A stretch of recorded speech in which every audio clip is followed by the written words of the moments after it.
Good morning. Welcome back. We are into the discussion segment. Later, towards the end of the program, I'll bring you the international stories and the numbers so far in terms of the coronavirus crisis and what has happened in China, in Europe, regarding the EU leadership meeting through, of course, not physically, that was a teleconference meeting, and equally in the United States of America in the democratic nomination process. But we have to, first of all, take a look at the papers and what they detail in regard to here at home. And I'm joined by Dr. Joseph Rotich on my immediate right, Dr. Economist and commenters on other issues in the country. At the center is David Olesankok, nominated Member of Parliament. Thank you, Honorable, for coming. Good morning. Morning. And Professor Hezron Mogambi commentates on political and governance issues in the country. If we can have the first page of the front page of the Daily Nation on air in regard to what's transpiring, the cast of Kenya's vice presidency, and the picture there is an illustration of former Vice President Mwai Kibaki and former President Mwai Kibaki, and equally the Deputy President William Ruto, who has trained his guns on the top prize in the country come 2022. First, coming to you, Honorable David Olesankok, in regard to the story captured by the front page of the Daily Nation, what's happening at the moment? Talks of, impeachment plan against the Deputy President William Ruto. But there are lessons equally when we draw back in terms of what has happened to Moi before he became president in 1978. In the balancing point on the scorecard, do you think the Deputy President William Ruto can end the hoodoo and successfully become the next president of the Republic of Kenya? First of all, it is a very screaming headline. And thanks to the nation, they will be able to sell. But they have stated very clearly that is a curse of the vice presidency. At the moment, we don't have a vice president. We have a deputy president who are elected together with the president as conjoined twins. They were together in the ballot box. Unlike the others who are appointed sometimes on the streets, they were appointed anyhowly and disappointed anyhowly, hired and fired at will. This is a deputy president, which is part of the presidency. So we are not discussing about the vice president, but there was a case for the vice presidency, but now we have a deputy president. Again, the other issue of impeachment of the deputy president. You know, sometimes people like Orengo like to raise emotions of their constituents. You know, that is why they are elected. Some of them even don't campaign. Some of them just say that they support Raila. The moment you are seen with Raila every now and then, if you come from Nyanza region, automatically you will be elected. And that is what Orengo is saying. But impeaching the deputy president is not a walk in the park. Because if they fail to impeach Waiguru, just a mayor CS, if they fail to impeach Kaimenyi, just a mayor CS. Now, you're talking of somebody whose name was in the ballot box, who was elected just like, I'm telling you, let them bring, and they will see. All the same, though, you have shedded light on what an impeachment process might look like at the floor of the House, but you have never responded to my question. Lovely deflection of the question. Yes. Do you think the DP William Ruto can end the hoodoo in becoming the president? From all indication. Election in Kenya is a democratic process, where it is the people who will decide, the people of Kenya, not the system, not whoever is in control. So we'll go to the ballot box. And I'm assuring you, from all indications, he have the masses. No problem. And of course, what will transpire in 2020 is subject to, of course, God's power and miracle, which is behind our comprehension. That we leave it to him, because we don't know whether we can take the next breath in the next minute. Professor Hezron Mogambi. Yes. I mean, I just want to contextualize it from the perspective of what transpired when you hear about the likes of, Kihika Kimani, Njenga Karume, who at some point had ruled out Moi completely.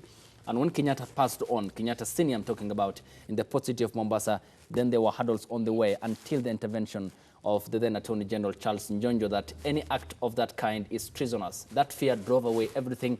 It disenfranchised the anti-Moi campaign or the movement at the time, which sought to change the constitution. We have David Murade, the likes of Ngunjiri Wambugu, who are critical of the DP William Ruto, and the same script seems to be applying in 2020. Are we likely to see a successful end to this in the DP becoming President Uhuru Kenyatta's successor? Or are we likely to see again the normal end of political parties disenfranchising, disintegrating, and then yet another new outlook and the DP losing out on it? Thank you very much, first of all, for having me here. It's always a pleasure in this program. I think to answer your question straight, this all depends on how the deputy president will play his game. The way I know him, he is a very shrewd politician, and he reads the moods, and he sees what is happening. If he will respond in kind and maneuver his political schemes well, he may end up, you know, going through all these political schemes which seem hell-bent on ensuring that he does not become, you know, the president finally in 2022 or whatever time it is. But what I'm seeing is, as you have just said, is like what has happened before, where there is heightened tensions because of the succession in 2022. And of course, as you can see, the deputy president has also reacted to that endeavor and all those schemes, political schemes, to curtail his powers and ensure that perhaps he's not the heir apparent finally in 2022 and doesn't succeed the president. But as I've said, this all depends on how the deputy president will react and, you know, cut out his plan to ensure that where else there is a group or people who may not really want to see him in office, as has been before, you have just said, he also plays his game wisely and well within the same conditions, because politics is a game of numbers, and politics, as Mheshimiwa has just said, politics also in Kenya, you know, one day in politics is a very long time. So you may not just predict that tomorrow this is what is going to happen. He may have enemies today who may be his close bosom friends tomorrow.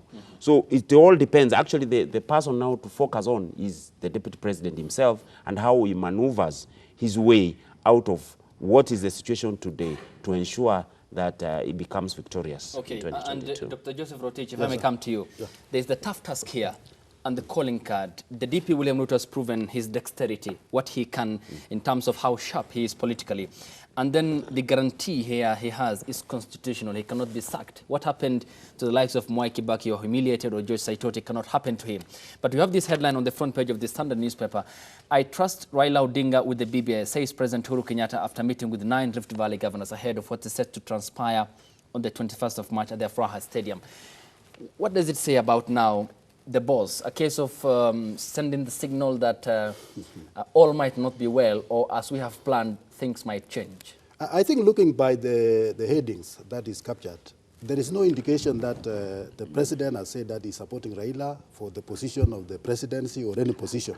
What he has said he trusts him in the sense of the management of the PPI. Okay. And then in any case, you also have to look at the scenario under which the president had to say that, after being visited by the governors from the Rift Valley. Did they visit or they were called for lunch? I mean, they may have been called, they may have been visited. Of course, being at the head of state, I could see they were invited.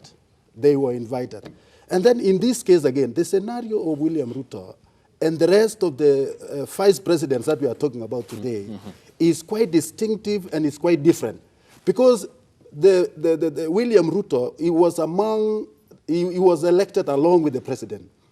And one very funny thing here again is that William Ruto has worked with Raila very closely when they were in ODM. Okay. And he made Raila what he became as the prime minister of the then. And now he came also, and when he joined Uhuru Kenyatta, he also played a key role. So this is somebody who knows, who understands both games, both leadership, and is at best, by all odds, to become the president of this country. Okay, yes, I have something. You know the cast of the Kenyan vice presidency, as I said, is a screaming headline. How many vice presidents in Kenya who did not climb to power? You know, there is he made it, but he never succeeded. He was elected later. Let me tell you, there is a possibility of Mudavadi, Kalonzo, Ruto, and all of them now climbing to power because they are still alive. So it's only maybe 3 who did not manage out of the 8. That is a fail because it is around. So it's not a curse. The other issue is that if I was the deputy president, we were elected together with Uhuru. We have worked with Uhuru from the time that they were accused wrongly in 2013 in The Hague. They worked together in 2002 when they were in Kano. I think if I was DP Ruto, I will majestically walk to State House. without the mandate of the people. Or get the president and apologize for any wrongdoing that I have ever done. Because this is a friendship that dates so far. And it is a friendship that brought Kenyans together.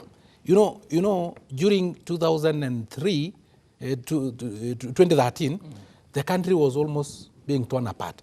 Because if they were actually, they were detained in The Hague, we will not be having this country. But Kenyans sent a message that we want unity of these two gentlemen, the warring communities, that is the Rift Valley and the Central Kenya, because that have been the warring communities. And in their thinking as Kenyans, they decided to use the ballot box of 2013 to send that message that Kenya is united and that Kenya have forgiven each other and that Kenya must move forward. We don't want to lose that track. That's despite the warnings at the time issued by the then U.S. Undersecretary for African Affairs, Johnny Carson. But you have mentioned that in regard to the tag, which he said choices have consequences, but later on Kenyans, of course, through the constitution, practiced at their mandate. You have mentioned that if I were the deputy president, yes, you will walk to State House. For the sake of Kenyans. And apologize to President Kenyatta. If there is anything that I have done wrong. What do you think the DP has done? No, I don't know anything.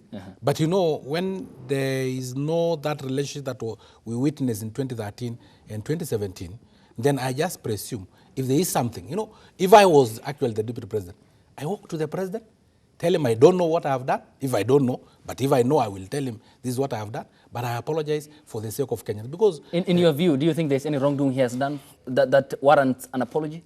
Of course, I'm not a prophet, I'm not a foreseer, so I cannot prophesize. You know, there's somebody who can prophesize what they have done. But both of them have not come out and said, so and so have wronged me on this. But I'm telling you for the sake of Kenyans, because you remember South Africa was in the same predicament. But they decided there are two warring communities. That is the black and the white.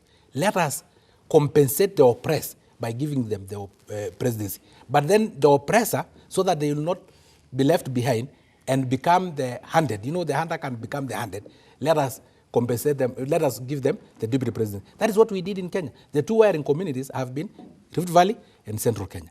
Now, they gave the Central Kenya, who have been the oppressed, the presidency. But so that the Rift Valley does not become now the hunted or are left behind, they become the deputy president. That is what united Kenya. For us, we pray that this one maintained. And a bit of context, I'll come to you, Doctor, before I go. I'll need to go to the Prof, but I still need some clarity from the nominated member of parliament. In regard to what you have mentioned, the sort of the South African model. Yes. I mean, it was an apartheid. And apartheid is totally different from the Kenyan experience, despite that spectre, because in terms of the commensurate, what happened in South Africa outweighs what transpired in Kenya, which was the darkest moment of our history, was in 2007. I mean, there were killings, torture in South Africa under the Fred de Klerk government before Mandela was released to become the president. But that's another chapter for another day. However, this is the point. You have mentioned if there's any wrongdoing, of which you cannot prophesize. Yes. Meaning you have talked about also the continuous widening of the gap between Kenyatta and the DP William Ruto. The presumed widening of the gap. That is what I have said. Because for me, I still have a party. That is Jubilee. Presume. No, it's still there. Presume. What do you think is presumably then leading to the divide between Kenyatta and Ruto, his DP? You know, unlike you guys of the fourth estate, I don't have spiritual eyes. So I don't presume. I'm waiting for the two gentlemen to tell us, first of all, if they are apart. Because I still believe they are together. And if they are apart, because that is what you people have been saying, if they are apart, then they tell us what they did, what Uhuru did wrong or Ruto did wrong. But Uhuru is the boss. So his junior must actually apologize. That's why I said Ruto should apologize to his boss. But the point is because the boss is always right. With all due respect also to the members of the Fourth, I'm a political journalist, so I have to make an observation and then make something out of it. But the question is objective. I mean, I No. I'm think, going with the truth because I think, can you see what you are saying? The cast of the Kenyan vice president, it's only 3 of them out of 8 who did not ascend to the presidency. No one has succeeded his boss. No one succeeded Moi. What about Moi? No one succeeded Moi. What about Moi? Moi succeeded. Of course, Moi's case was special, but no one succeeded Moi. So Moi's case is special. So it's not Of course, it's special with regards to also the help that came on board at the time from Charles Njonjo. Yes, Dr. Rotich. I think the issue at hand, personally, I don't see, and I don't see the difference between the president and the deputy president. What I'm only seeing playing games is the political power game among those who want to succeed the president. Because look at this way. When Moi was exiting politics, he preferred not to support Ruto, despite the fact that during support Saitoti. No, not, I mean in the Rift Valley politics. Okay. Not to support Ruto because he was looking behind him that there was his son, and that his son was to be the due heir to the position. But you see that failing to help Ruto build Ruto several times, because Ruto managed on securing the sympathy votes from the people of Rift Valley, and he occupied that vacuum which was not there. What is happening today, as much as you are looking at the president not being supportive of the deputy president, okay, in a nutshell, I'm seeing behind the scene he's supporting his deputy president. Because look at the multitude of people who are following the deputy president after being looked like he's being overlooked by his boss. So that, politics is dynamic. Politics is a game that is hard to understand. And again, look at this way. Ruto support cuts across the whole Republic of Kenya. And you cannot dispute, it is not actually the way we used to have tribal alignment. Okay. But as of now, you can see support from all the Kenyans, from all quarters, actually looking at Ruto as a possible president of the Republic of Kenya come 2022. Okay, yes, Prof. I want to look at it differently. One, there is miscommunication between the president and the deputy president. That is it. If you look at the way, whether you are looking at their body language, whether you are looking at verbal communication, whether you are looking at the way they communicate in a cross-purpose way about the same issue, about similar issues. And Honorable Sankok has just said here that if there is something wrong, if there was something wrong, then he should apologize, which is right. And you can see that communication, which used to be there before 2013 to 2017, and even shortly thereafter, is not there. There are meetings, there are regular meetings, and the way they will do things together is not there. So you can read clearly that there is something amiss. And this is the miscommunication which I think the media is reading into and other people. And if, for purposes of argument here, we say that everything is right between the president and the deputy president and there is nothing to worry about within Jubilee, since the handshake, you can see that they have emerged within Jubilee itself, camps, political camps. And that's not something to debate about. You can clearly see it, that there are camps in Mheshimiwa's party. Yes, of course, he belongs to a certain camp. To a certain camp. And now, there is, in fact, an opposition within the ruling party itself, and there is a ruling party. While the opposition, which is supposed to be the opposition, is now within the ruling party or is within the government itself. So there is that tension which has been building, and all this seems to be a power play for 2022, and I think that is where the headline comes from, that all this is concentrated because of the elections which we are going to follow, and the heir apparent seems to be under pressure from what Dr. Rotich is saying, groupings which are angling themselves to ensure they actually decide to support or to oppose whoever is going to be the president finally in 2022. Yes. Prof, I'm responding to Prof. Yes. and Dr. here. I'm the member of Jubilee. So allow me to speak on matters of Jubilee, and then you can analyze. Yes, and we have to be Jubilee objective. is one Okay. and very united. Of course, in any house, you'll always have some little disgruntled voices, and that is democracy. Okay. In a democratic process, we are to have a conversation. And in the conversation, I bring my ideologies, you bring your ideologies. They may differ. But at the same time, it may mean that Jubilee is just being too democratic. We have a democratic space. We are a united party. We don't have division among ourselves. There is only one party leader and one deputy party leader. And I can assure you, take my words to the bank, we will go to the election of 2022 more united than in 2017. Take my word to the bank. It may be just another, political games sometimes are underneath our tables.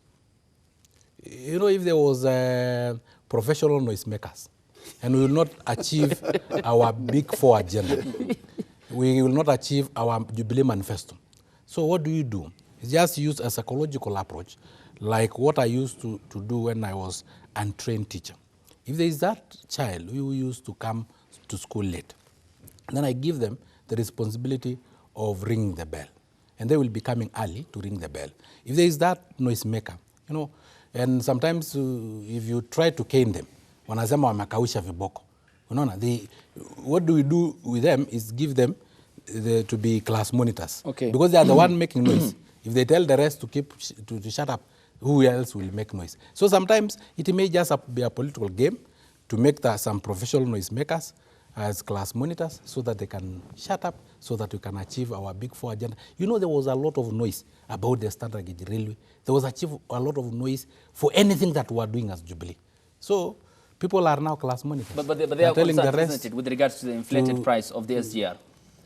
They were concerned, and we are addressing the concern, but we will not have addressed the concerns on the streets. Okay. We can address the concerns on the table. We can address the concern on institutions that are mandated by the Constitution to fight corruption. Okay. But you see, those professional noisemakers were on the streets. To bring them back to the round table, we have to make them class monitors. Okay. And in 2022, Uhuru will be the chief campaigner of William Samoei Arap Ruto. Okay. Take my word. Okay, to the bank. I'll come to Dr. Rotich here. But let me just do some follow-ups in regards to the SGR and the Auditor General report, and to how the price was inflated and land was paid for double price, and that is a corruption charge. Equally, Mohamed Swazuri is facing the former Land Commission chairperson.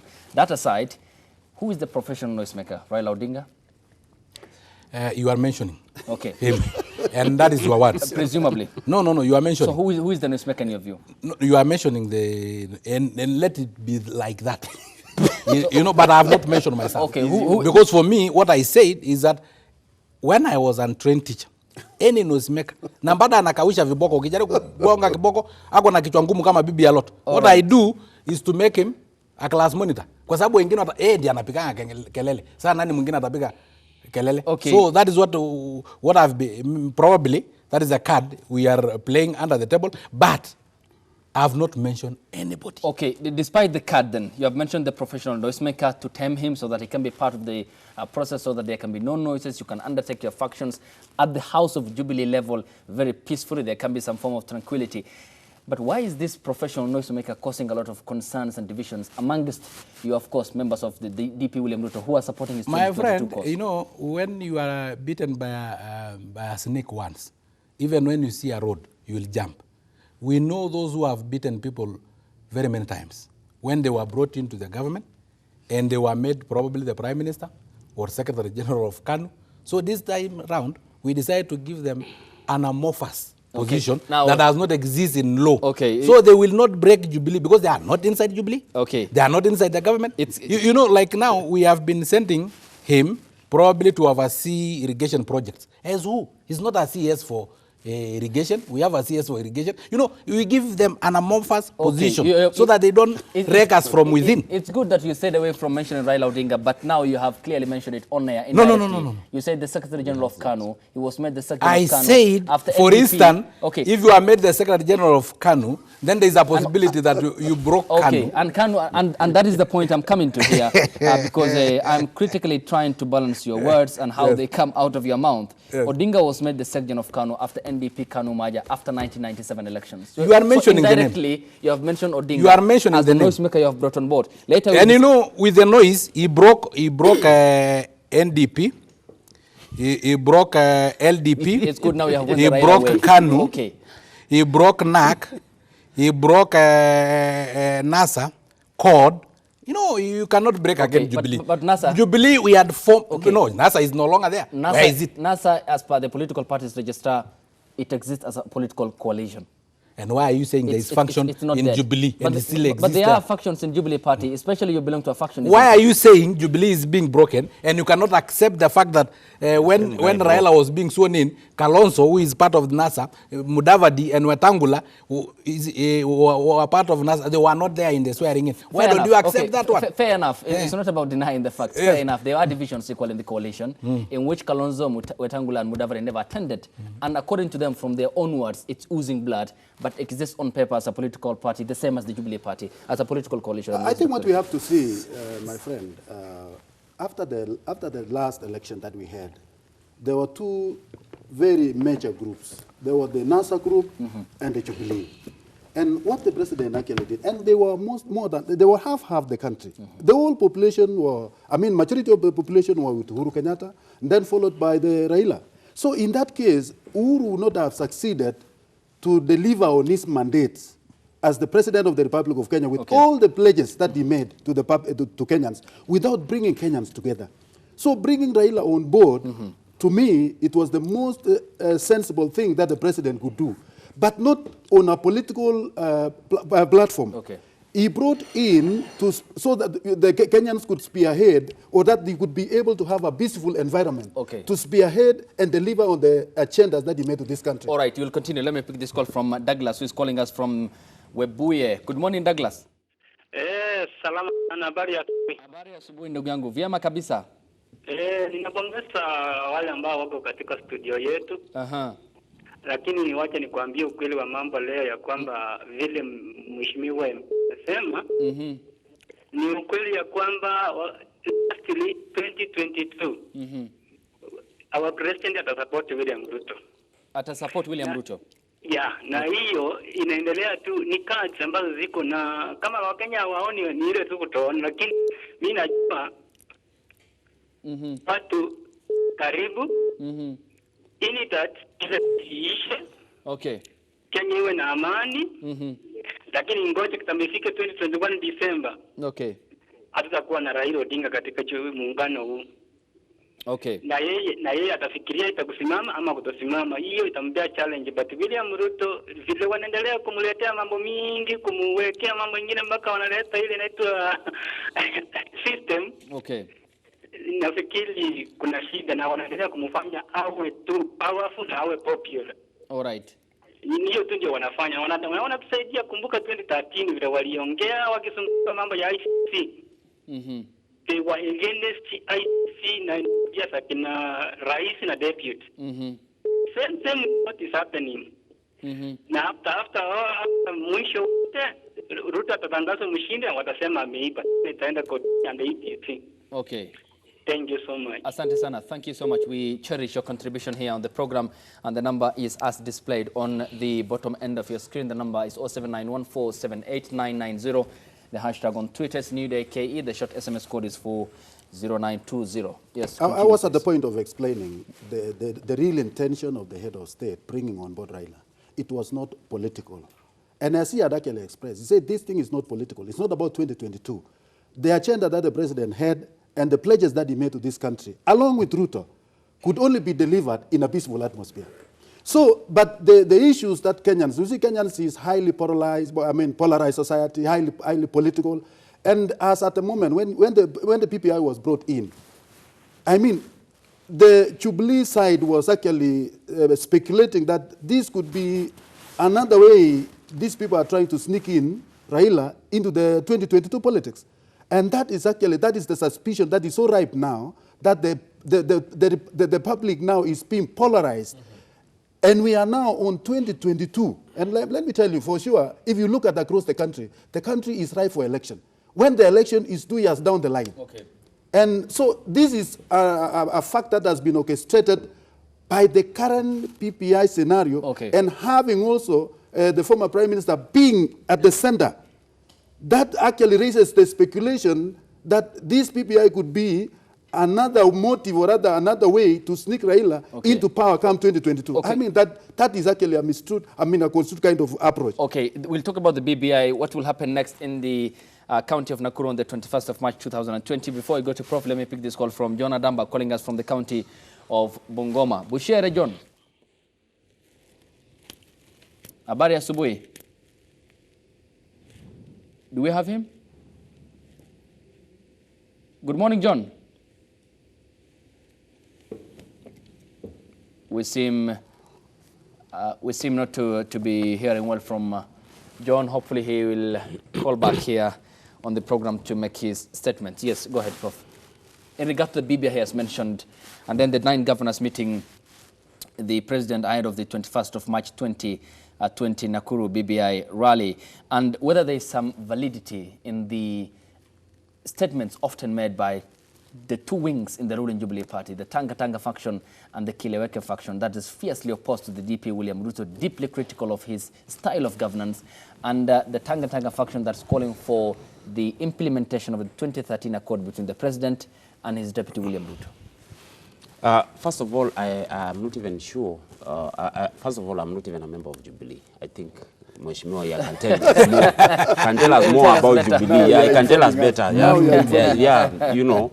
But what I know is that I have not seen an accord, whether in the newspaper or being shown, apart from public utterances, of course, attributed to the president, that he will support his deputy, you know, later after he leaves office.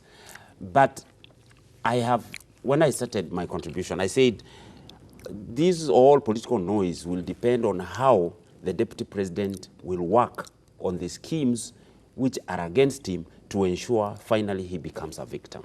How he plays out that, and with all the interested parties and maneuvers his way through that, is what will count.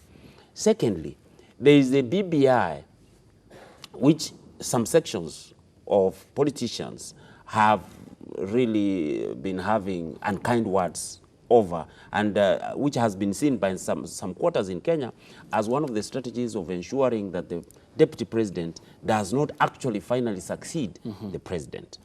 And if you see the way the political rallies which have been going around on BBI, and the way some members of parliament and politicians have been contributing and castigating the political rallies, you see that they are actually opposed firmly to the BBI.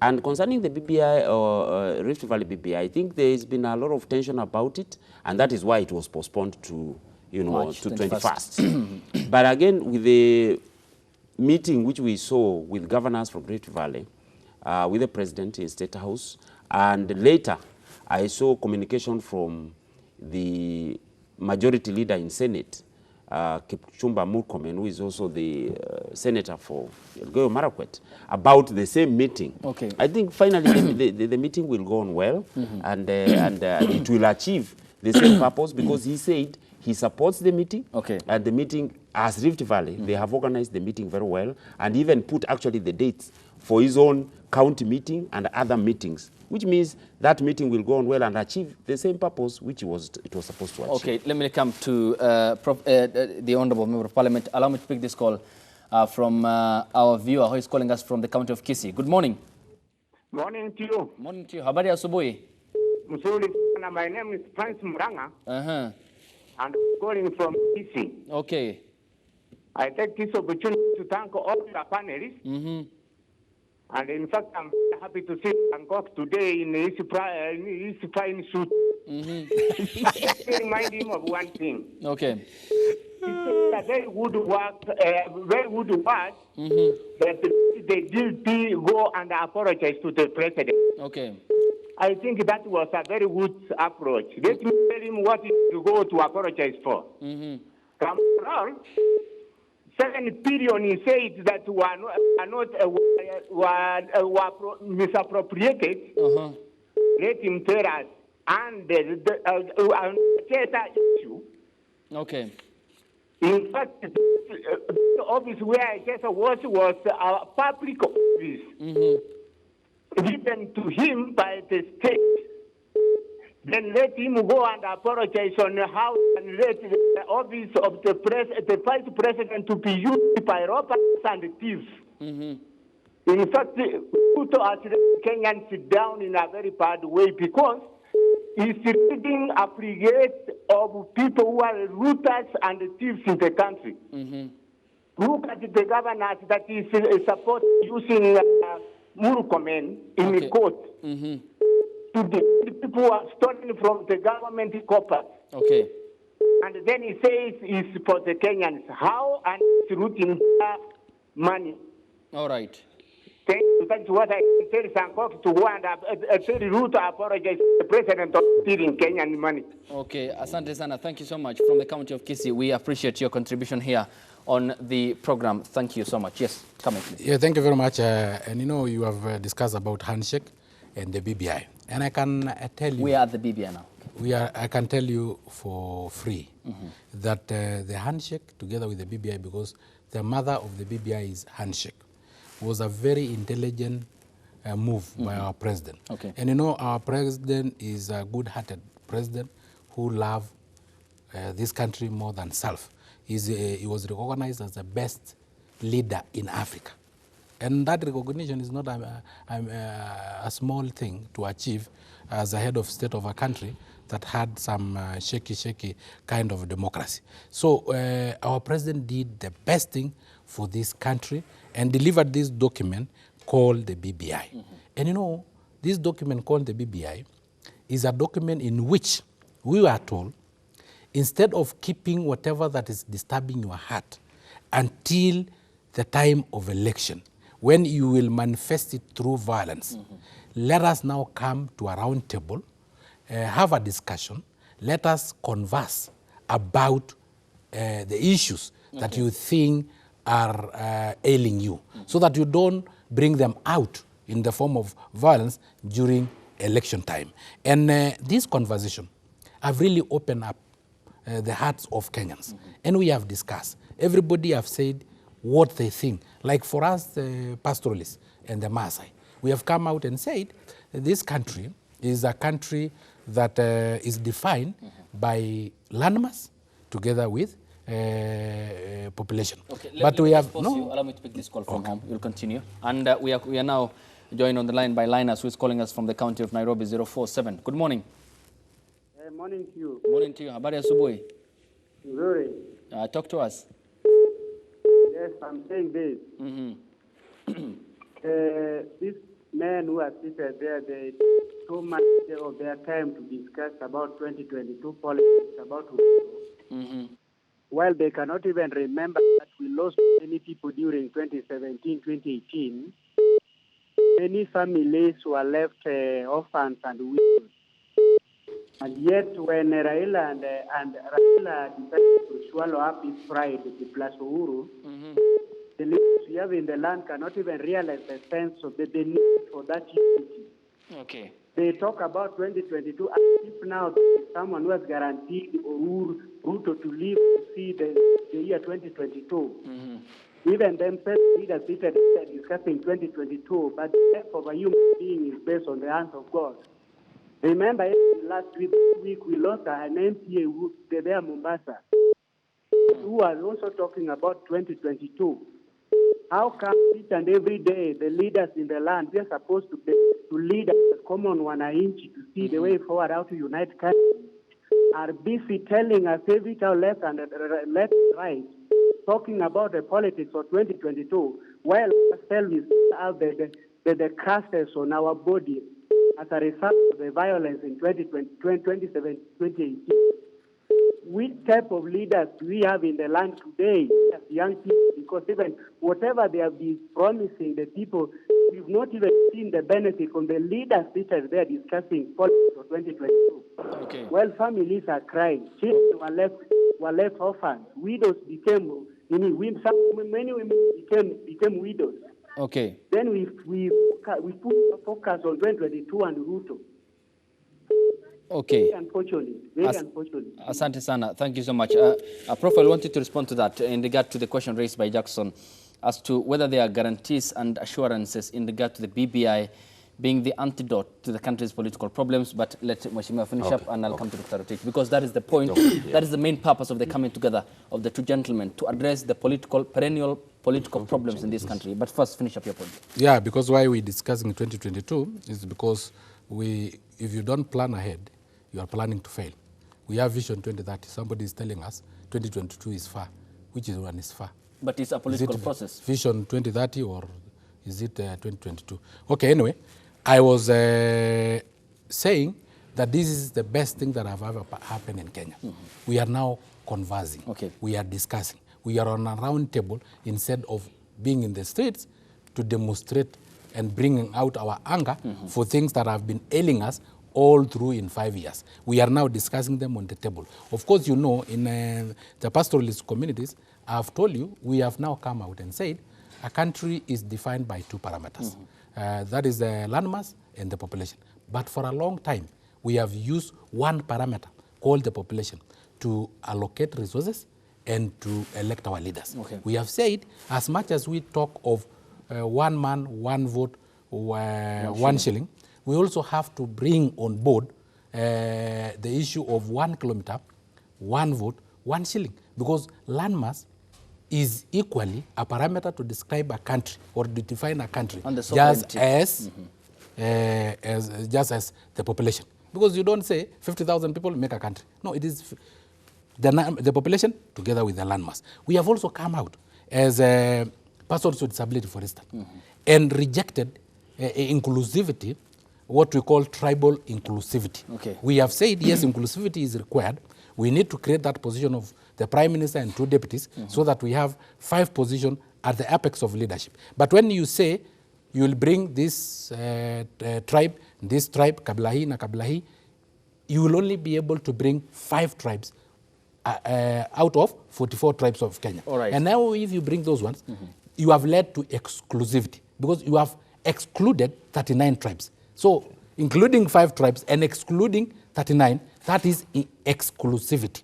And we want total inclusivity. And our proposal as a person with disability, inclusivity means let us bring on board affirmative action group. Okay. And that is why we have proposed that if the president, you know, the affirmative action groups are women, youth, and person with disability and marginalized communities. So we have said, if the president is a man, let the deputy president be a woman, and let the prime minister position be reserved for a person with disability, the deputy prime minister position be reserved for a youth, and the deputy prime minister too be reserved for somebody from the marginalized community, because that is now total inclusivity. Meaning you're talking about a total change in the structure of governance in the country.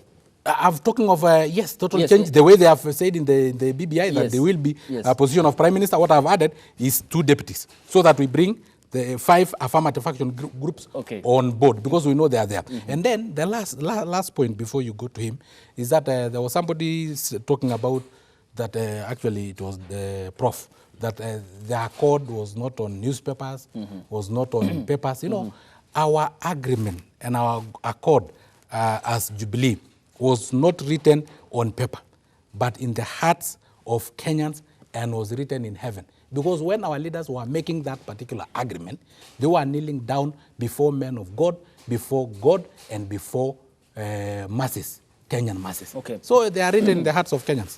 but you have no proven, tangible record that you can say we have agreed on ruling the country, as you said, 2032.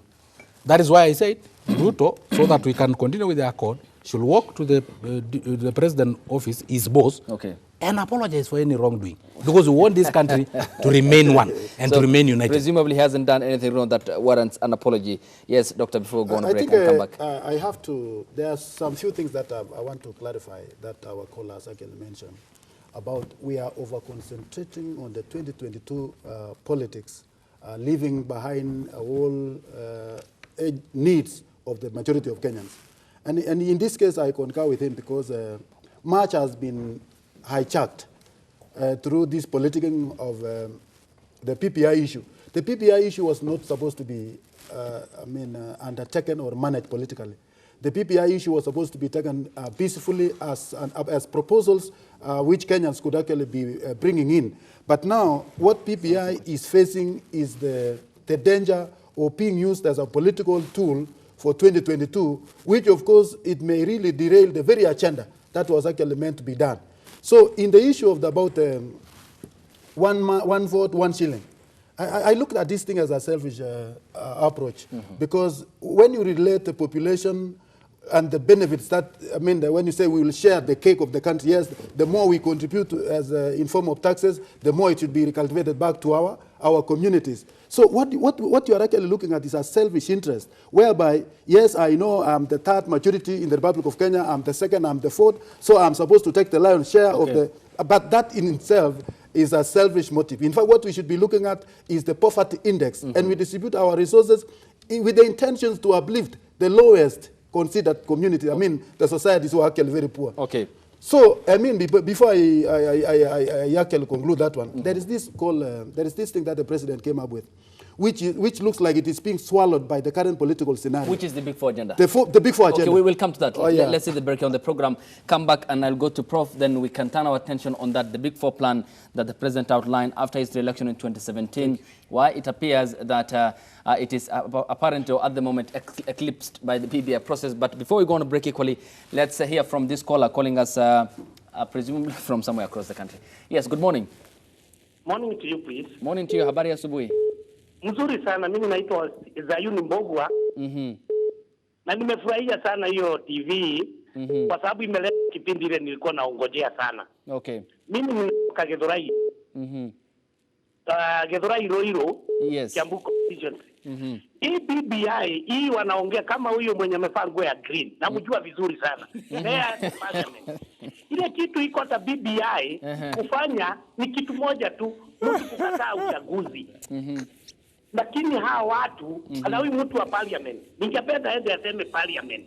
Hakuna kitu ingine BBI inatafuta. Na ningependa, mimi nampenda sana kwa sababu anasimamia ukweli. Mimi nimezaliwa Left Valley, na nimezaliwa Rondiani, Chepkeli. Okay. Na nimezaliwa pale, baba yangu amezaliwa pale, na baba yangu alizaliwa 1914. Chepkeli pale panaitwa Rondiani. Mimi nimezaliwa pale, na mimi niko na mwaka 62. Sasa nakwambia, hata kuwe namna gani, hata kuja namna gani, hii BBI hata waje kutafutia nini, kuna kitu inafanya kwa sababu Raila ama mtu ile simamisha Raila akikataa uchaguzi, barabara lazima ketu chini, lazima vita itatokea. Okay. Lakini nakwambia hawa watu wajui ground vile iko. Kama mimi nimekuwa wa Kiambu na ni Central Province. Okay. We have lost That him. is a very good man. And let me tell you. Thank you so much, Mbogwa. Tell a friend, my friend, that he is free to live everywhere in Kenya, own land everywhere in Kenya, have property anywhere in Kenya, and do business anywhere in Kenya. Okay. That is a conversation And that we was have. for the statement made by Raila Odinga that anyone can do business because of the BBI anywhere can live. But the I support Constitution Raila 100% because that is guaranteed by our constitution. Okay, and thank you so much, Prof. and Honorable and Dr. Rotich. Let's say the break, come back and equally seek your contribution in regard to the continuous debate on the BBI, which on the 21st of March will be heading to the county of Nakuru, the birthplace of the ruling Jubilee coalition, later morphed into the Jubilee Party in 2016. And there appears to be concerns about the deep state of the ruling party in regard to the widening gap that continues to be to divide the members apart in regard to their succession plan. The number is 0791478990. The hashtag on Twitter is NewDayKE. The short SMS code is 40920. Stay tuned. We are coming back after the break here on the program. Good morning, welcome back. The discussion was continuing off the mic in regard to what we are having at the moment and the discussion that pertains or surrounds the 2022 power play and what's in store for the Deputy President William Ruto, whether he can end the hoodoo in terms of the Vice Presidency, now him being the Deputy President and has the constitutional guarantee that he cannot be sacked by the president despite his political maneuvers and forays, especially in central Kenya and in western part of the country, which is vote-rich or are vote-rich regions in the country.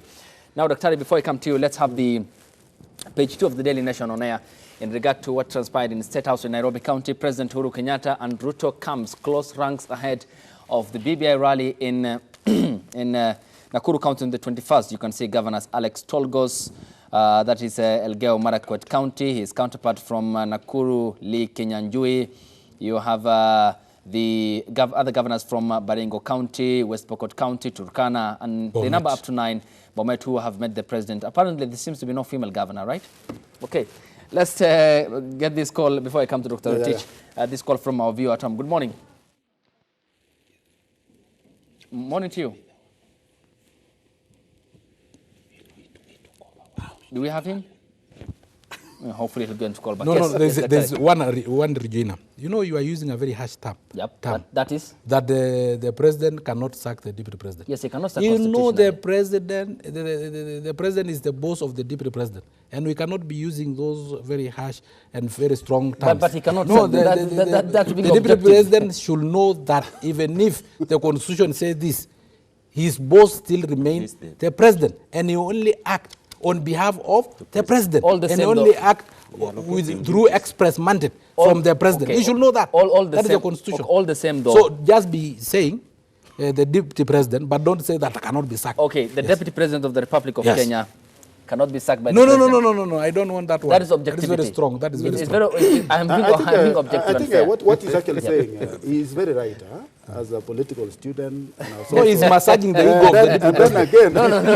Don't massage his ego. I don't have a boss. I just want this responsibility for the people. You saw the Speaker of the National Assembly actually saying that the deputy president cannot be capped or he cannot be taken to court. He has that immunity. Dr. Rotich, can I pick this call? Yes. Kindly, you'll respond. This is Ezekiel calling us from the county of Kisumu. Good morning. Good morning. How are you? Morning to you. Habari asubuhi. Can you say hi to the panelists? Yes, go ahead, please. Yeah, I am calling from Kisumu. And I want you to tell Mr. Sancock that they should stop burying the head in the sand.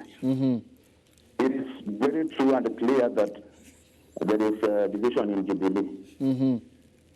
That's why if you see our dailies, even the topic that you are just about to handle, that the camps are coming together. Why are the camps coming together when there is no division?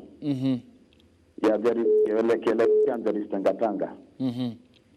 Yeah, so people, learned people like Sancock should not bury their heads in the sand and stop, assuming that there is no division.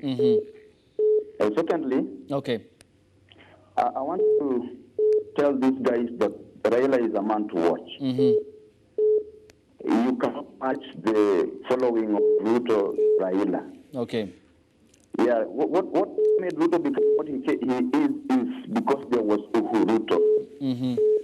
It means that he cannot assume the support from Ruto. From Uhuru. Okay. Yes, and another thing is that, Uhuru, as much as Sancock can say that Raila is put to be the monitor to stop making noise, it is clear that Ruto was elected to deputize Uhuru. Okay. When Uhuru is saying that BBI is good, I watched a clip that was in Kikuyu when Uhuru talked in a certain market. Without notice, and he's in Kikuyu. Okay. The translation was that he was telling the people that to ignore people who are opposing BBI. There's no way you can say that you are deputizing your boss and you are going contrary to what your boss is saying. Okay. It's not a really good picture. So it is clear that there is a bad relationship between Uhuru and Ruto. And to me, I think that bad relationship is a plus. Say in Kisumu, we can eat maize from Kalenjin because there is peace. Okay, asante sana, Ezekiel, calling us from the county of Kisumu. Thank you so much for your contribution here on the program. Yes, Dr. As on you. I think the issue that Kenyans, I want to highlight is about whether one is opposed to or concurring to the issues that are raised. So far, what we are doing, we are contributing our feelings, our felt needs to this pool of PPI. We have not, the Kenyans are yet to campaign, whether for or no, once they have all the concepts that are actually being forwarded or submitted would have been crystallized and show the direction. That will be the time when we can read and say, no, I'm not for this one, yes, I'm for this one. That is the time when we can say we are for or we are not for. But as of now, nobody is opposed to PBI. You overheard during the commissioning of the same or during the launching of the same. All and sundry said, yes, we have heard about you, yes, we are going to read this thing, and we shall give our input in the same. So what the Kenyans are now doing, they are putting their inputs. Okay. So the issue of whether we are supporting, whether one is supporting or not supporting cannot arise because we are yet to see the paper that will be the product of all these things. Okay. Now with the issue about the visit by the governors, nine governors to the head of state. There was a perception that there was tension that transpired, which actually led to the postponement of the PPI rally in Nakuru. To me, it was not really the issue of tension. You saw the last PPI rally that happened at Kinoru, Meru. It ended up in a way that not many of those who are, supporting the whole thing participated. They were not happy about the whole thing. So they had to go back to re-strategize. And also having at the back of their mind that Rift Valley or Nakuru being the headquarters of the Rift Valley, they were expecting now, because the two guys, the Murkomen, and of course Mr. Moses Kuria, when they left the meeting, the masses left along with him. So the perception was, if this thing happened in the heart of Central Province, how will it be in Rift Valley? That is why these people, they had to go to the drawing board, not because of the tension, because this thing, we are not voting the PPI as of now. Okay. Yes, Prof, a lot to talk about, but this is my concern, and the point equally raised before we went on break about the Building Bridges Initiative rallies across the country, or ever since commissioning the handshake, the president here, does it, or is it no longer, does it matter to him, the Big Four agenda, in terms of the BBI rallies now eclipsing the delivery of the agendas that the president once implemented before 2020? I think I just want to go back and answer some concern that was raised by a caller, that leaders and political leadership seem to have forgotten about interest of the masses and championing their interests, as it were. But what I know is that every politician, has three interests. One, election. Two, re-election. The other interests are very many. So, wananchi, or the people who vote, belong to those very many other interests which a politician has. And when we talk about the Big Four agenda, we are talking about something which is very focused, which is both medium term and long term in the interest of food security, health, manufacturing, and the others. What is apparent to me is that the president realized that in the context, the political context in which we are, it will be very difficult to implement his Big Four agenda with all the politicking and without the support of every Kenyan, including the political establishment. That is why, in his own wisdom, he decided to work together with the opposition to ensure smooth implementation of the Big Four agenda.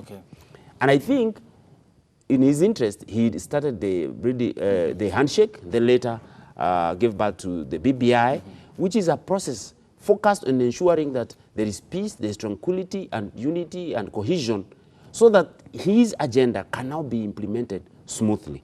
And I think he is on course.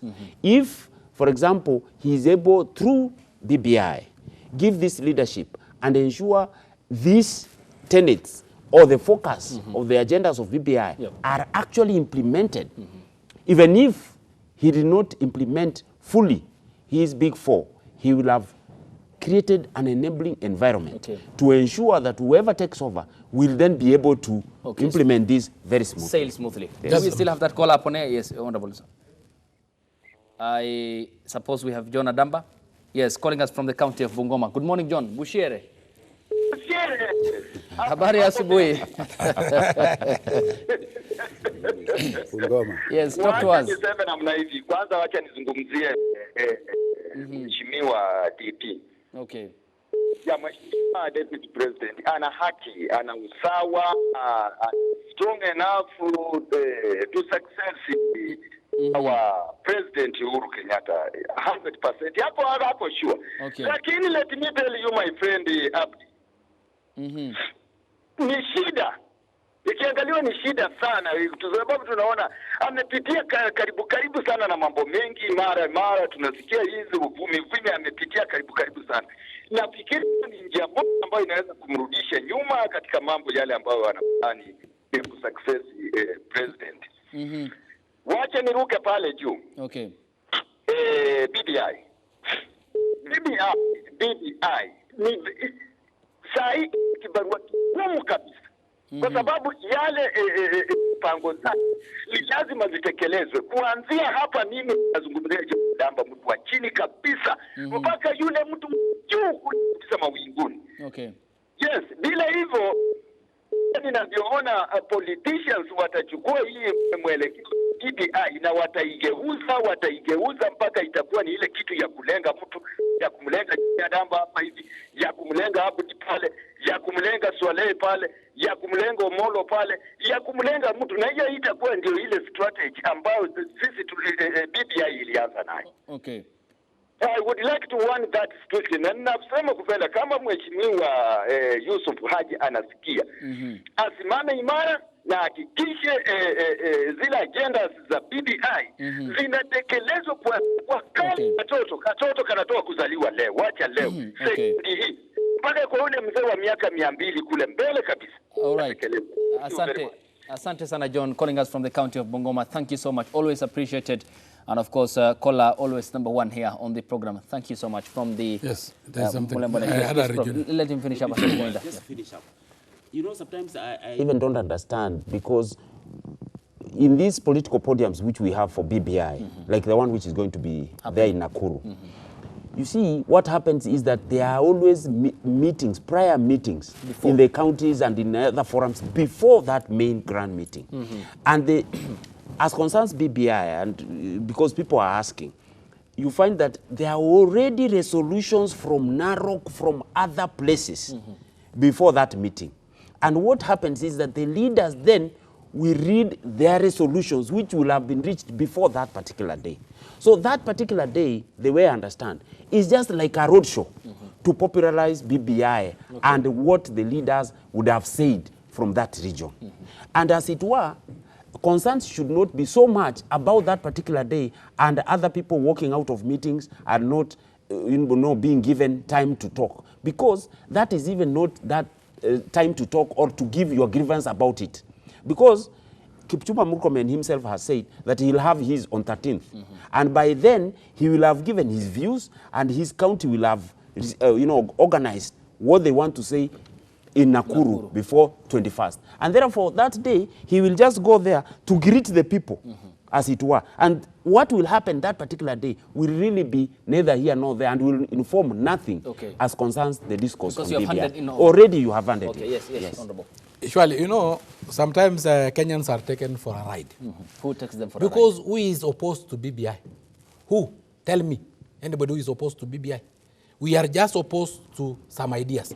Ledama said his part in Narok. Yes. And immediately, Raila opposed what he said. They all belong to ODM.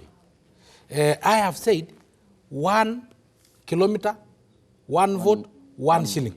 Ishungwa is opposed to me. We are all in Jubilee. Nobody is actually opposing BBI. And there is a legally gazetted steering committee of BBI led by Haji, which is sitting in KICC and LICO Regency. Yesterday, the day before yesterday. They finished yesterday. Yes, the day before yesterday, I was there. representing person with disability. There was a day I went to KICC with the Honorable Ndwale, His Excellency Adan Ndwale, where we represented our views as pastoralists. Are you getting? And what we represent our views as pastoralists may be opposed by the other part of Kenya who are favored by the session paper number 10 of 1965. Because what we want as pastoralists is for us to also get resources. But session paper number 10 of 1965 placed resources to high potential areas. And to them, high potential area meant agriculture, production of sukuma wiki and cabbages. But to us, our oil in Turkana is high potential. To us, our livestock is high potential. To us, our tourism is high potential. Okay. That is why we have come out and said we also need a share of these resources in terms of the landmass, because we are sparsely populated, but the country is defined by landmass and population. So nobody is opposed to BBI. When you have a conversation, does not mean you will say yes, yes, yes, yes, yes, yes, yes. No. Raila will bring his own proposal. I may not be happy with that. And I will tell him, no. As a country, that is the wrong direction. There are points of disagreement. And there is a point of disagreement. But does not mean that there is an opposing camp. There is no opposing camp to BBI. Because BBI is a brainchild of our party leader, assisted by the party leader of ODM. So if there is somebody who will oppose, probably from Punguza Muzigo, probably from Tip Tip, from other parties. But now the two big parties, all of them are in a conversation. We all support BBI. But period. But your suggestion may not go well with me. So I will oppose that particular suggestion. Does not mean that I'm opposing the BBI.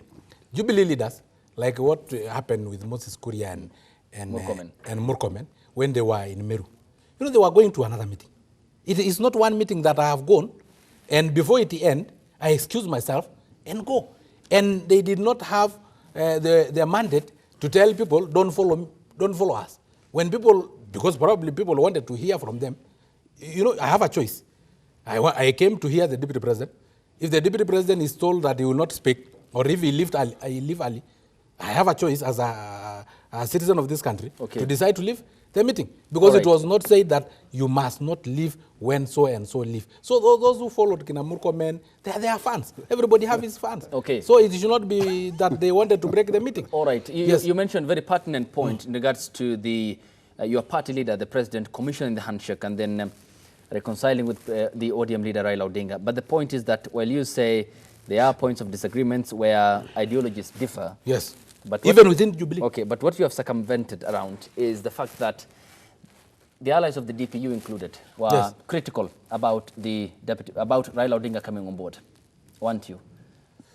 We have never been critical about Raila coming on board. We supported Raila coming on board so that we can have a peaceful Kenya, so that we don't lose again Baby Pendo, so that we will not have the Black Monday. But we were against Raila coming on board with hidden motive, exporting political conmanship into our party. And when I talk of political conmanship... Okay, let me just pause you. We'll pick this call. We'll continue the discussion before I come to Doctor and then go to Prof. We finish up. Yes, good morning. Morning to you. Good morning. System. Good morning. Yes. Yes, good morning. Morning to you. Yes, my name is Samuel. Yes, Samuel, talk to us. Yes, my question is to my... Okay, go ahead, please. If it's claiming that he wants to use, or they should bring up the government using a system, now, my worry is, if the same system that they want to use to eliminate him, let him remember, it was the same system. They used it. Okay. They made our brother Sandu. That is the system. They used it to eliminate Raila Odinga.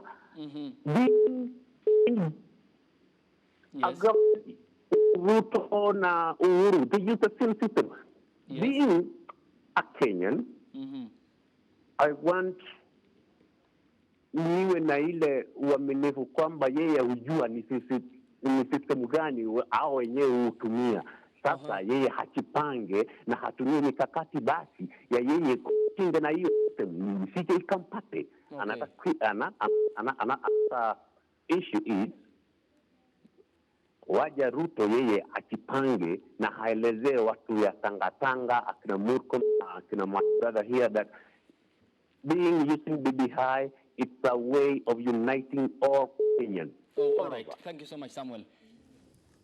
Well noted. In regard to what he talked about, the deep state and the system that the DP William Ruto talked about on Saturday during the burial of Sergeant Kipyegon Kenei, the late was late to rest in Nakuru County, and the viewer saying the DP should inform that his allies, the Tanga faction, that the BBI is for the best interest of the country. Yes, as we finish up. The concern was that from the onset, you are concerned about Odinga, the DP William Ruto at some point speaking in the county of Mombasa, I presume, saying that we will not allow you to bring conmanship, hatukubali into our party. Umenifukuza, sitakubali ukuje unifukuze Jubilee.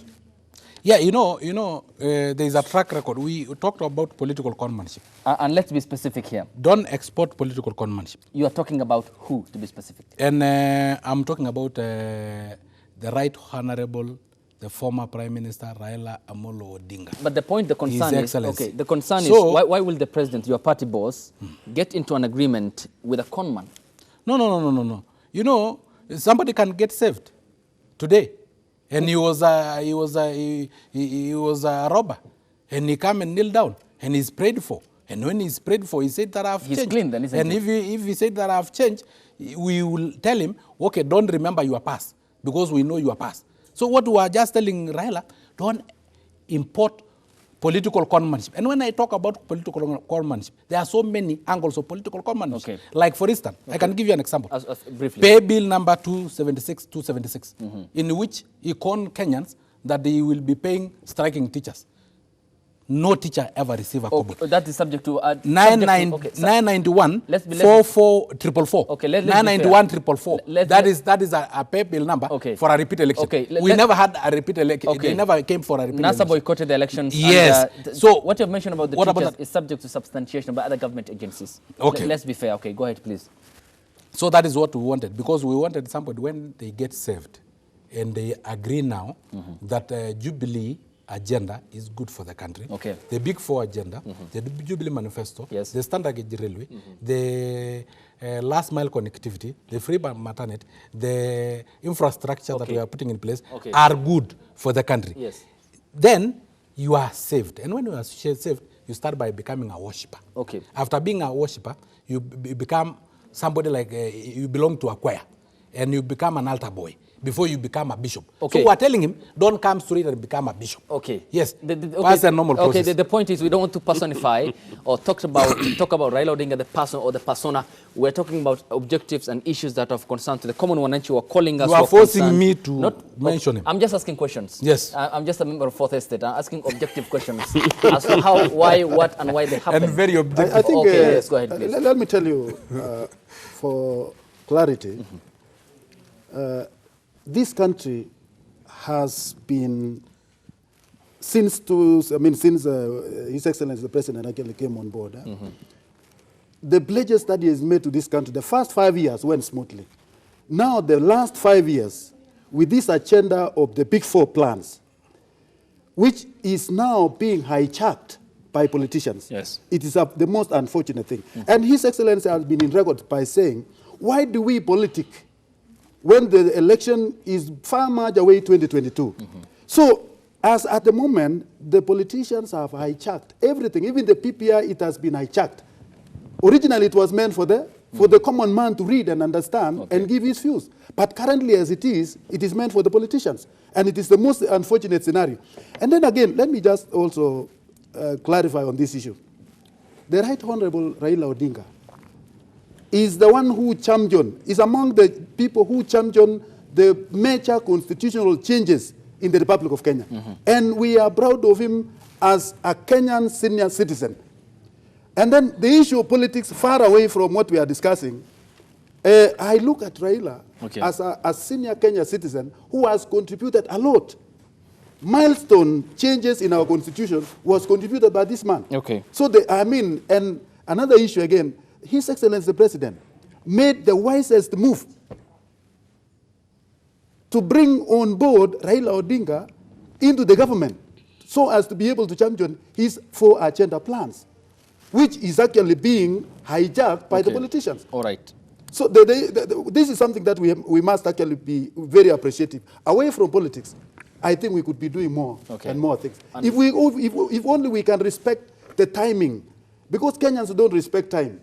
When it is time for politics, I don't know what they will be doing. Now that it is the time to deliver to the people of Kenya the pledges that the current government actually made, instead of now delivering, as somebody said, that people are languishing with poverty. There are no money in the pockets of the majority of Kenyans. And then we are playing the kita of politics. How far shall we go as a country? Yes, let me give the closing remarks to I think... okay, I'll come to you. I'll come to you. Okay. I think politicians are in political posturing. I don't think Honorable Raila Odinga is in government, unless Honorable Sankok tells me. He is, the way I know, an opposition leader. But he is been welcomed by the president to help him deliver on certain particular issues, which have now become BBI and other issues to help the country move forward. What I think, and as the caller had asked, what I think political leadership should do is to ensure that in all the policies, in their political posturing, to ensure that they become relevant in the next election, as I said, that they will be re-elected. Politicians should mind their electors, the people who elected them, and ensure that at least their interests are taken care of, so that Kenyans do not continue languishing in poverty, below $1 a day, and continue, not being allowed or being able to take their children to school and not being able to afford a meal a day and being, all those. So Kenyans are suffering, and the political leadership, including Honorable Sankok, who is seated next to me, should mind and ensure that Kenyans do not continue to suffer and still think that in 2022 they will be back to elect the same people who do not, practice and ensure policies are in place to help them. Okay, yes, the final remarks. Away from politics, I would like, that. You to assist us, to allow us send our sincere condolences to the Musambweni Member of Parliament on my own behalf, on behalf of the 6.5 million Kenyans that I represent in the National Assembly with disabilities. I would like to send my sincere condolences to the family of Dori and together with the people of Musambweni. And as a house, as Parliament, we are really mourning because we have lost 4 sitting members of Parliament. The late Nyanze, the late Ken Okoth, women rep we have lost, and now we have lost Suleiman Dori, which is really for us, it's very hard for us to bear this pain. It has been very painful. These are our colleagues, and we are still mourning. But from there again, I want also to tell our colleagues that whenever we have such occasions, even those who are well-known professional mourners, when they go to such funerals, yes, we know they don't donate in churches, they don't donate, they don't donate to the sick. No, they don't donate to. But when they go there, let them respect the culture, the beliefs, and the religions of those people, so that we don't introduce politics in funerals. Thank you so much. May his soul rest in eternal peace. Yes, yes, Dr. Rotich, as you finish. I think, let me say, I think Kenya and Kenyans should remain focused. Even as we think about politics, let us majorly think about our real development that really goes to the improving of the welfare of the Kenyans. And let me say that Kenyans need, and Kenyans also need a surety or peace. Even in the next election, we want to do an election that every Kenyan will be happy of. And if this PPI will assure or ensure that stability, then let it be. And my greatest fear is that when it will come to the voting now, the referendum, when we shall have a referendum for this paper, I know the outcome of this paper, what will have been decided, will either bring people who will say, yes, we are in agreement with everything, or no to some, which will also, they may be opposing. But I really pray that Kenyans will have this thing peacefully, and Kenyans will remain in peace for their own good. Okay, thank you so much, Dr. Rotich, Honorable Member of Parliament. David Ole Sankok, asante sana. I appreciate your time. I just do some international stories, so you'll be here. You will be getting some cups of camel milk. So, thank you. Musiende mbali hivyo. For me as a pastoralist, the camel milk is the best. It's highly welcome. Okay, and it's a form of trap for me so that you can be around. But I want to go to the house. The house business is almost starting. Okay, no problem. Yes. I'll just conclude in the next couple of minutes here so that we can do away with the other stories. So, in regards to the coronavirus crisis, let's have the numbers so far. 118,000, Madam Director, let's have this up on air. 118,745, total deaths 4,284, total recovered 65,740. So let's come back and take a look at the performance of the graph in terms of what's happening in China at the epicenter of the outbreak, and to be specific, the city of Wuhan in Hubei province. The graph at the top end in the yellow shaded assumes an optimum growth with regards to, meaning that authorities in China have managed to put things under control. And when you look at the mid-green line is the total recovered number of cases, which towards the end, from the 8th of March to 11th today, appears to be also assuming the optimum shape, meaning that there are more people who are recovering from or as a result of the virus. And the yellow line here, it means what has been happening in other locations across the world. And here is the how it's looking like in terms of the global outlook with regards to the affected regions. The shaded red areas is in mainland China mainly, and Italy now has reached 10,149. And so with regards to Italy, there has been a meeting yesterday convened by the European Union leaders, and that never happened physically in its headquarters in the Belgian capital, Brussels, but they did so through teleconferencing, and the 27 leaders, they ought to have been 28 because the UK has left, and so Prime Minister Boris Johnson apparently wasn't a part of the teleconferencing meeting between the EU leaders, and they have reached consensus in regard to what they say was coming up with an amount that will address not only the epidemic but also address other issues that are happening in the European continent. And Italy, which is a country that is most affected in Europe, the second most in the world, appears to be on the edge of what appears to be inflation amid hard economic times in Italy, and the unrecognizable status of cities like Milan and Turin, and 60 million people under lockdown. More or less, they're in quarantine. They can't leave their homes unless for emergency purposes or family issues, following the directive issued by Prime Minister Giuseppe Conte. Well, that is in Europe. When you come to the other developments in China, this is in regard to President Xi Jinping, who yesterday visited Wuhan, the epicenter of the outbreak in the province of Hubei in China, that has killed more than 4,000 people.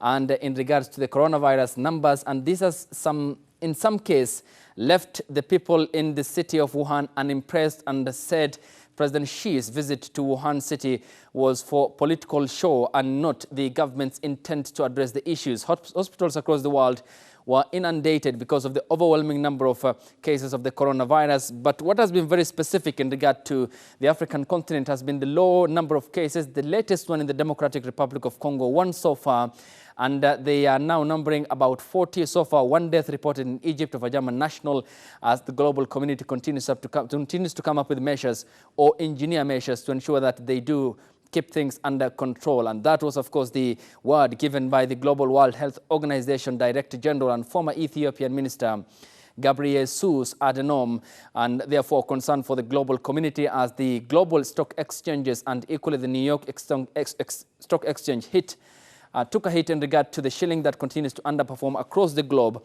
as the international community is or continues to be concerned about the cases of the coronavirus or the outbreak which started in the city of Wuhan in Hubei province, and how the global community is rushing to the end in ensuring that the global community remains safe. That's where we come to an end here on the program. A big thank you to Professor Hezron Mogambi, the Member of Parliament nominated 001, that is David Ole Sankok, and Dr. Joseph Rotich, economist and commentator on governance issues in the country. And thank you to you too. The number has been 0791478 990. The hashtag on Twitter has been NewDayKE. The short SMS code is 40920.